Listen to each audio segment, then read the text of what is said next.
कितनी बढ़िया लगेगी ना, फ्रेम के हिसाब से अच्छी है ना। बताना सही है। अनुष्का,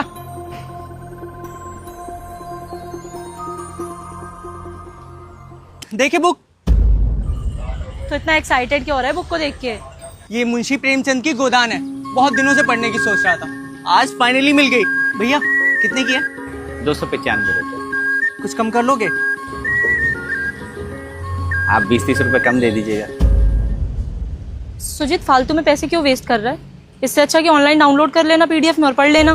पर मैडम असली किताबें तो पन्नों वाली होती है। भैया इसमें भी पन्नों में ही डाउनलोड होती है और कंटेंट भी सेम ही होता है। लेकिन फिर भी उसमें क्या मजा है। वैसे भैया ये भी ठीक ही कह रही है। आपको ये किताब नहीं लेनी तो आप दूसरी किताबें देख लीजिए।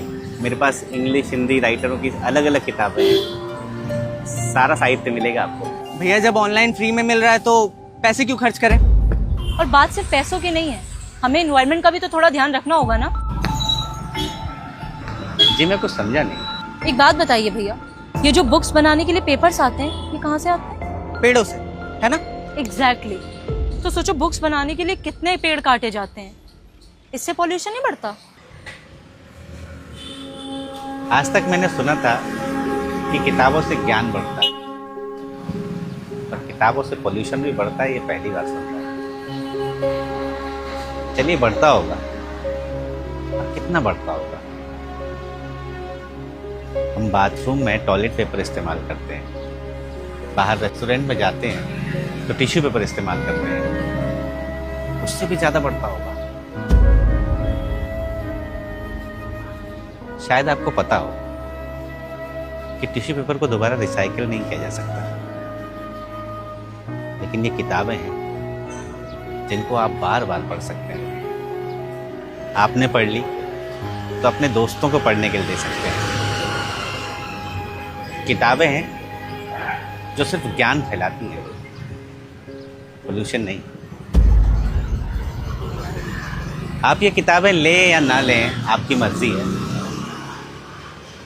और अगर आप ऑनलाइन किताबें पढ़ते हैं तो इसमें कुछ गलत भी नहीं मानता मैं, खासतौर पर उन किताबों के लिए जो किताबें आपको मिल ना रही हो या किसी वजह से आप उन किताबों को ले नहीं पा रहे हैं।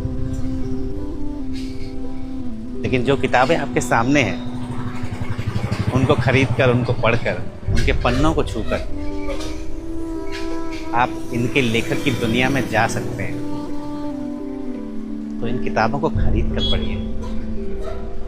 वैसे भी आपको देखकर लगता है कि आप महीने में 3-4 बार फिल्में देखने तो जरूर जाते होंगे, और हर बार 1500-2000 रुपये खर्च भी करते होंगे। तो एक फिल्म को छोड़ दीजिए, एक किताब खरीद लीजिए। देख रहे हो भैया, अगर आपके पास इतना ज्यादा ज्ञान है तो आप ये फुटपाथ पे क्या कर रहे हो? यहाँ एक लाइब्रेरी हुआ करती थी, लोगों के पास पढ़ने का टाइम ही नहीं है, लाइब्रेरी बंद हो गई। मैं यही लाइब्रेरियन था, मैंने सारी किताबें खरीद ली और लोगों के बीच में आ गया, ताकि कुछ लोग ही सही जो किताबें पढ़ना चाहते हैं उन तक किताबें पहुंच सकें। ये आपने बहुत अच्छा किया। वैसे भैया और कौन कौन सी किताबें हैं आपके पास? कम ऑन सुजीत, अब तू ना हद कर रहा है। मैं नहीं खड़ी हो रही इतनी गर्मी में, मैं गाड़ी में बैठ रही हूँ, तू आ जाना।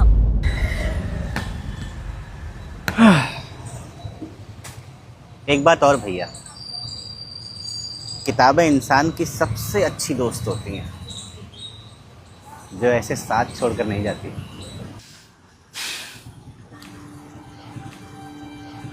अरे वाह, गबन भी है और